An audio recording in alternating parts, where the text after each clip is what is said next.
How you doing? My name is Christian Rogers, and sorry about the environment. My room is currently a little occupied. My favorite SBJ article these past 2 weeks has been Ironman conditions itself for return to crucial event business. I really like the title of this article. I think it kind of has a little bit of a play on words considering the Ironman conditions itself, kind of like um, considering Ironman's a conditioning race. I think that's a cool little title. This article gave a good example as to how the events in sports are going to handle COVID-19 in the future. It also reveals how this pandemic is causing a major loss um, in event organizations all over the world.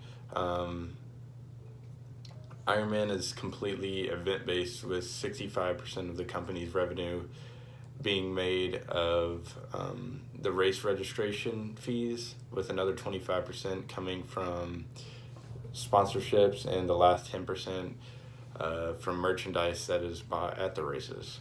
So Ironman is a completely event based organization, and without events, they won't bring in any profit at all. Um, or at least most profit. Obviously, merchandise can be bought online and such, but most profit is from the events specifically. Um, Ironman is a national organization that uh, holds events in over 50 countries, uh, and will have to deal with how those countries are planning to avoid COVID cases.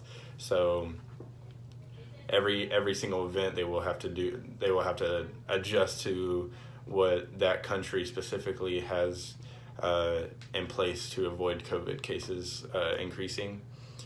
I think the most interesting thing that I learned, or rather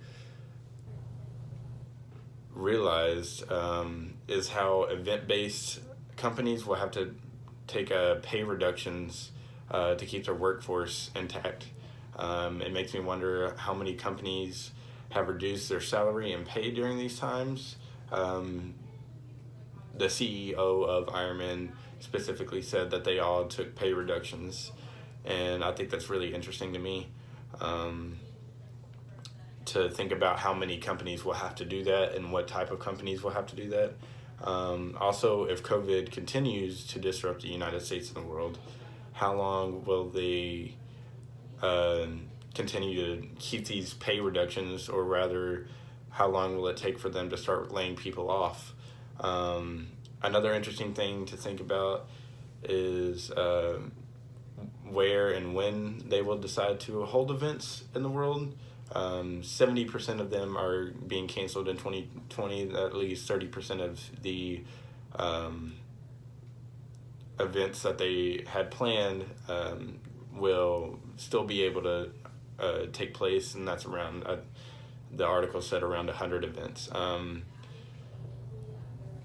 This article didn't teach me as much as it made me realize the impact of this pandemic will have on the world and businesses, as well as the economy. The interior moves of companies is really interesting to me, and what they will have, what roads companies will take to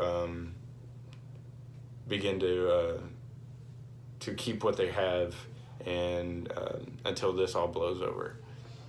The article itself is part of sports marketing. I had not known or thought about Ironman races until I read this article immediately after I looked up Ironman and what they were about.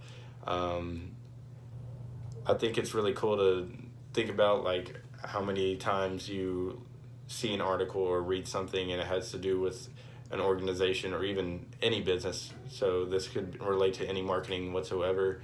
I think it's really interesting to think about that, and how many times you look up something just because you see an article or a tweet or anything like that. So any publicity is good publicity, as I would say. Thank you.